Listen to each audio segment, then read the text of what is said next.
मोदी 3.0 का पहला पूर्ण बजट आज वित्त मंत्री निर्मला सीतारमण पेश करेंगी बजट।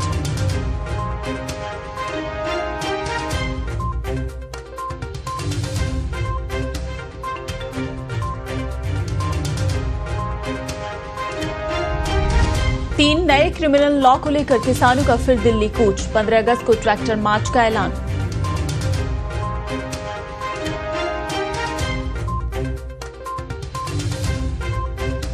कांवड़ मार्ग पर दुकानदारों की पहचान मामला, सुप्रीम कोर्ट ने आदेश पर लगाई रोक। कहा दुकानदारों को खाने के प्रकार बताने होंगे। 26 जुलाई को अगली सुनवाई।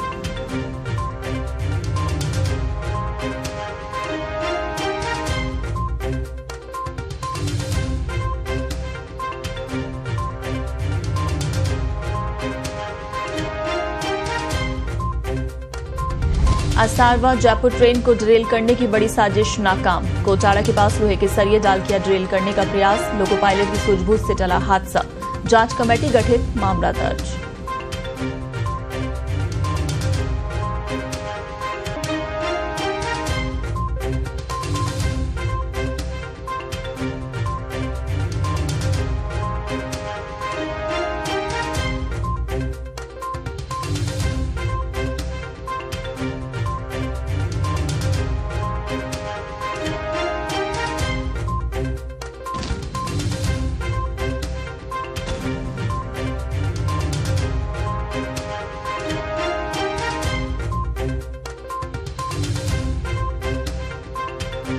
लोकसभा का बजट सत्र, केंद्रीय बजट आज होगा पेश। वित्त मंत्री निर्मला सीतारमण सुबह 11 बजे बजट पेश करेंगे।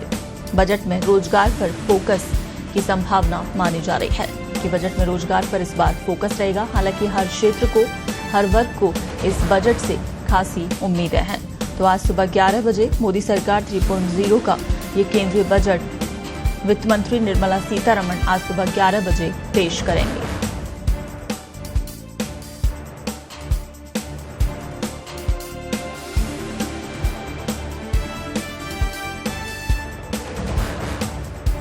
वित्त मंत्री निर्मला सीतारमण आज मोदी कार्यकाल 3.0 का पहला बजट पेश करने वाले हैं। इस बीच आम आदमी को इस बजट से कई बड़ी उम्मीदें हैं। बजट में टैक्स को लेकर सरकार खास ऐलान कर सकती है। एक्सपर्ट्स को उम्मीद है कि इस बार के बजट में टैक्स स्लैब में बदलाव हो सकता है। साथ ही स्टैंडर्ड डिडक्शन और अन्य ऐलान हो सकते हैं। भाजपा सरकार ने 2018 के बजट में स्टैंडर्ड डिडक्शन को 40,000 रुपए सालाना कर दिया था। इसके बाद 2019 के अंतरिम बजट में मानक कटौती की सीमा बढ़ाकर 50,000 रुपए प्रति वर्ष कर दी गई थी।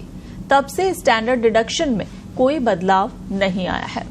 ऐसे में उम्मीद की जा रही है कि इस बार के बजट में सरकार स्टैंडर्ड डिडक्शन को बढ़ा सकती है।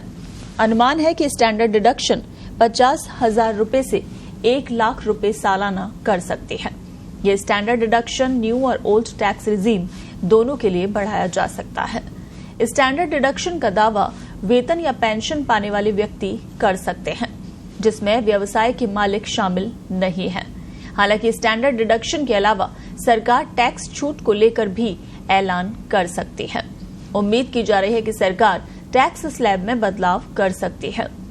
हर साल केंद्रीय बजट पेश होने से पहले भारत का मध्यम वर्ग एक चीज का बेसब्री से इंतजार करता है कि मिडिल क्लास को टैक्स छूट और इनकम में बढ़ोतरी का इंतजार अक्सर होता है। एक्सपर्ट्स का कहना है कि वित्त वर्ष 2022-23 से लेकर वित्त वर्ष 18-19 तक के आयकर आंकड़ों की जांच करने पर यह स्पष्ट है कि 5.5 लाख रुपए से लेकर 15 लाख रुपए तक की आय वाले व्यक्ति सबसे अधिक आयकर रिटर्न दाखिल करते हैं और औसत टैक्स पेयर्स का लगभग 18% वहन करते हैं। ये मध्यम वर्ग कैटेगरी 20.8% से लेकर 31.2% तक की उच्चतम स्लैब दर पर कर चुकाता है। इसके बावजूद वेतन से आय पर कटौती मानक 50,000 रुपए तक सीमित है। तो ऐसे में उम्मीद है कि टैक्स में छूट संबंधी ऐलान हो सकता है। मिडिल क्लास का कहना है कि बेसिक टैक्स छूट की सीमा को 3 लाख से बढ़ाकर 5 लाख किया जाना चाहिए ताकि ज्यादा से ज्यादा टैक्स से राहत मिल सके। नई और ओल्ड टैक्स व्यवस्था के तहत बदलाव की उम्मीद है। इन दोनों टैक्स स्लैब में बेसिक टैक्स छूट की सीमा बढ़ाने की मांग की जा रही है। साथ ही आयकर विभाग की धारा 80C के तहत टैक्स छूट की सीमा को 1.5 लाख से 2 लाख रुपए किए जाने की भी मांग है। आपको बता दें कि वित्त मंत्री निर्मला सीतारमण 2019 में भारत की पहली पूर्णकालिक महिला वित्त मंत्री बनाई गई थी। इसी साल प्रधानमंत्री नरेंद्र मोदी ने केंद्र में लगातार दूसरी बार सरकार बनाई थी और तब से सीतारमण ने इस साल फरवरी में एक अंतरिम सहित लगातार 6 बजट पेश किए हैं। वित्त वर्ष 2024-25 का पूर्ण बजट उनका लगातार 7वां बजट होगा। वो देसाई के रिकॉर्ड से आगे निकल जाएंगी, जिन्होंने 1959 से 1964 के बीच लगातार 5 पूर्ण बजट और एक अंतरिम बजट पेश किया था।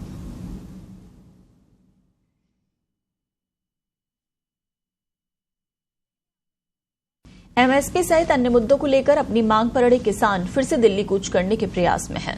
किसान नेता सरवन सिंह पंढेर ने कहा कि एमएसपी लीगल कानून बनाने के लिए अब फिर से मार्च शुरू किया जाएगा और 15 अगस्त को पूरे देश में ट्रैक्टर मार्च निकाला जाएगा। फिलहाल शंभू बॉर्डर और खनौरी बॉर्डर बंद हैं। जब भी ये बॉर्डर खुलेंगे, किसान दिल्ली की तरफ कूच जरूर करेंगे।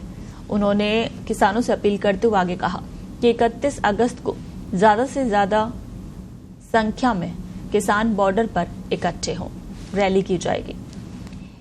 1 सितंबर को यूपी संभल में हरियाणा में महारैली होगी। 22 सितंबर को पीपली में बड़ी रैली करेंगे। सरवन सिंह ने यह भी कहा कि आशीष मिश्रा मोनू, जो किसानों का कातिल था, उसकी जमानत हो गई। इस तरह के लोग जेल में होने चाहिए। इसके खिलाफ हम आंदोलन करेंगे। इसे लेकर सरवन सिंह पंढेर ने कहा कि हरियाणा सरकार उन अफसरों को सम्मान करने जा रही है जिसने किसानों के ऊपर जुल्म किए। वहीं दूसरे किसान नेता जगजीत सिंह ने कहा कि शंभू खनौरी बॉर्डर पर किसानों पर गोलियां चलाई गई। एक किसान शहीद हुआ, कुछ की आंखों की रोशनी चली गई। सम्मान के लिए 2 एसएसपी और एक आईजी को चुना गया है, ये गलत है। माननीय सुप्रीम कोर्ट इस मामले में संज्ञान ले। उन्होंने आगे कहा कि हरियाणा सरकार राष्ट्रपति सम्मान के लिए इन अधिकारियों को चुनती है जो गलत है। विरोध में हम पुतले जलाएंगे। हर जिले में मार्च निकाला जाएगा और बीजेपी का पुतला जलाया जाएगा। जगजीत सिंह ने कहा कि हरियाणा सरकार का चेहरा बेनकाब हो गया। वो किसान विरोधी हैं और इसीलिए उसने किसानों के खिलाफ कार्रवाई करने वाले पुलिस अधिकारियों पर बहादुरी का अवार्ड देने के लिए केंद्र से सिफारिश की है।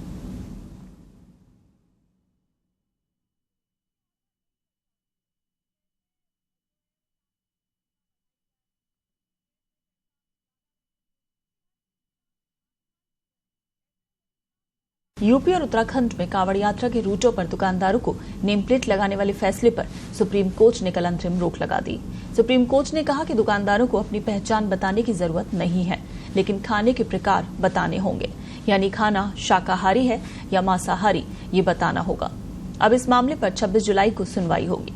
इसके साथ ही कोर्ट ने यूपी, एमपी और उत्तराखंड की सरकार को नोटिस जारी कर जवाब मांगा है।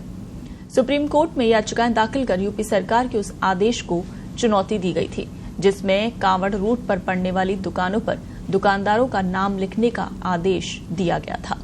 इन याचिकाओं में उत्तराखंड, एमपी के कुछ शहरों में ऐसे ही आदेशों का जिक्र किया गया था।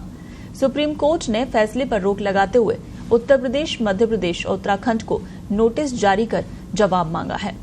अगली सुनवाई 26 जुलाई को होगी। सुनवाई के दौरान याचिकाकर्ता के वकील ने कहा कि अभी ये फैसला 2 राज्यों में हुआ है, 2 राज्य और इसे लागू करने वाले हैं। अल्पसंख्यक और दलितों को अलग थलग किया जा रहा है। नगर पालिका की जगह पुलिस कार्रवाई कर रही है। अल्पसंख्यक और दलितों को अलग थलग किया जा रहा है। वकील ने सबसे पहले मुजफ्फरनगर पुलिस का आदेश पढ़ा। इस पर जस्टिस ऋषिकेश राय ने पूछा कि आदेश है या प्रेस रिलीज। वकील ने कहा कि मैं प्रेस रिलीज से पढ़ रहा हूं। इसमें लिखा है कि अतीत में कांवड़ यात्रियों को गलत चीजें खिला दी गई, इसलिए विक्रेता का नाम लिखना अनिवार्य किया जा रहा है। आप शाकाहारी, शुद्ध शाकाहारी, जैन आहार लिख सकते हैं, लेकिन विक्रेता का नाम लिखना क्यों जरूरी है? इस पर जज ने कहा कि इसमें तो स्वैच्छिक लिखा है। इस पर दूसरी याचिकाकर्ता महुआ मोइत्रा के वकील अभिषेक मनु सिंघवी ने कहा कि ये स्वैच्छिक नहीं, अनिवार्य है। वकील सीयू सिंह ने कहा कि पुलिस को ऐसा करने का कोई कानूनी अधिकार नहीं है। हरिद्वार पुलिस का आदेश देखिए, कठोर कार्रवाई की बात कही गई है। ये हजारों किलोमीटर का रास्ता है, लोगों की आजीविका प्रभावित की जा रही है।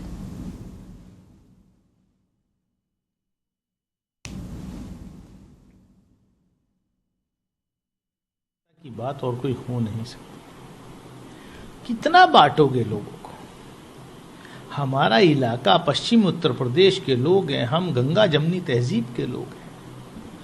हमारे यहाँ कोई अगर कांवड़ लेके आता है तो उसका सब लोग गांव में स्वागत करते हैं, वो चाहे हिंदू है या मुसलमान है। जब कोई हज करके आता है तो सब लोग उसका स्वागत करते हैं, चाहे कोई हिंदू है या मुसलमान है। आप अजीब है, कहां इस देश को ले जा रहे हो? सब्जी बेचने वाला का नाम होना चाहिए कि आप दिनेश हो या दानिश हो। अरे फल का पौधा दिनेश ने लगाया और दानिश ने उसको पानी दिया, बाजार में उसको उत्तम लेकर आया, ठेले पे उसको उस्मान बेच रहा है। क्या हो गया? तो जोधपुर संभाग के सबसे बड़े मथुरादास माथुर अस्पताल में मरीज और परिजनों की गर्मी से हाल बेहाल है। चारों तरफ कतारें नजर आती हैं। चाहे पर्ची काउंटर हो या डॉक्टर को दिखाना, हर जगह लंबी लंबी कतारें नजर आती हैं। और तो और लोगों को दवाई लेने के लिए भी घंटों तक लाइन में खड़े रहना पड़ता है। हर तरफ यहाँ मरीज और परिजनों की भीड़ लगी रहती है।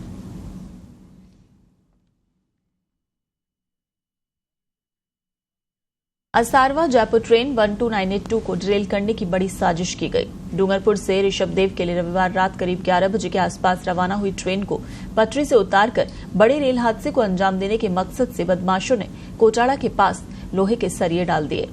लोको पायलट ने ट्रैक पर सरिये पड़े देख ट्रेन को रोक लिया, जिससे बड़ा हादसा टल गया। ट्रेन ने रफ्तार भी नहीं पकड़ी, तभी शहर से करीब 5 किलोमीटर दूर छैला खेरवाड़ा ग्राम पंचायत अंतर्गत कोटाड़ा के पास पहुंचते ही लोको पायलट को पटरियों पर कोई चमकती हुई चीज दिखाई दी। इस पर उन्होंने सूझबूझ दिखाते हुए स्पीड बहुत कम कर दी। इसके बावजूद कई सरिये इंजन के कैटन गार्ड में फंस गए। ये लोहे के सरिये आरसीसी में काम आने वाले थे। लोको पायलट और ट्रेन के अन्य स्टाफ ने मिलकर सरियों को निकाला और ट्रैक से हटाया। करीब 12 mm के 10 से 15 लोहे के सरिये थे। इस बीच ट्रेन करीब 25 मिनट बीच जंगल में खड़ी रही। ट्रैक खाली होने के बाद ट्रेन उदयपुर पहुंची। रेलवे सूत्रों के अनुसार ट्रेन में करीब 18 डब्बे थे।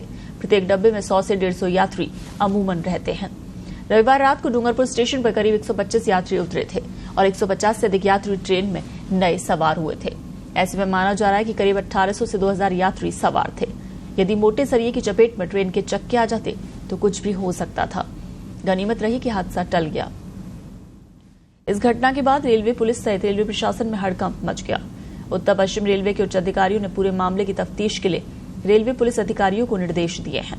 साथ ही जांच कमेटी भी गठित कर दी। जीआरपी ने सदर थाना पहुंचकर पूरे घटनाक्रम को लेकर प्रकरण दर्ज करवाया। जीआरपी ने भारतीय रेल को क्षति पहुंचाने, सवारियों का जीवन संकट में डालने आदि में प्रकरण दर्ज करवाया है।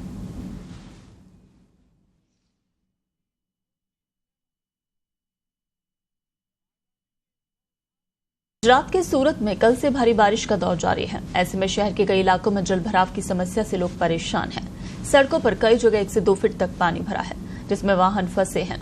प्रशासन लोगों से अपील कर रहा है कि वो अपना कीमती सामान लेकर सुरक्षित स्थानों पर चले जाएं। बच्चों को लेकर भी अपील की गई है कि उन्हें सड़कों पर खेलने ना दें। पुलिस प्रशासन की टीम मुनादी करती देखी गई। लोगों का कहना है कि उनके घरों और दुकानों में पानी भर जाने से काफी नुकसान हुआ है।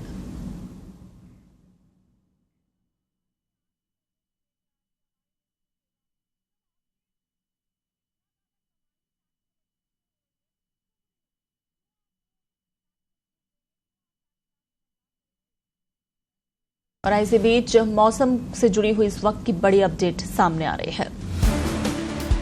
प्रदेश में मानसून आज से सक्रिय, 5 संभागों में तेज बारिश के आसार जताए गए हैं। जयपुर में मेघ छाए हैं, झमाझम बारिश की उम्मीद की जा रही है।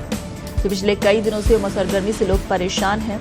बारिश का इंतजार। तो प्रदेश में मानसून आज से फिर सक्रिय होने जा रहा है। मौसम विभाग ने 5 संभागों में तेज बारिश के आसार जताए हैं। जयपुर में भी बादल छाए हैं, झमाझम बारिश की उम्मीद की जा रही है। तो पिछले काफी दिनों से बारिश न होने की वजह से उमस और तेज गर्मी से लोग परेशान थे। उसके चलते क्योंकि अब मानसून फिर से सक्रिय होने जा रहा है। मौसम विभाग ने कहा है कि मानसून आज से सक्रिय होगा, जिसके चलते 5 संभागों में तेज बारिश के आसार मौसम विभाग ने जताए हैं। जयपुर में भी बादल छाए हुए हैं, तो झमाझम बारिश की उम्मीद अब की जा रही है।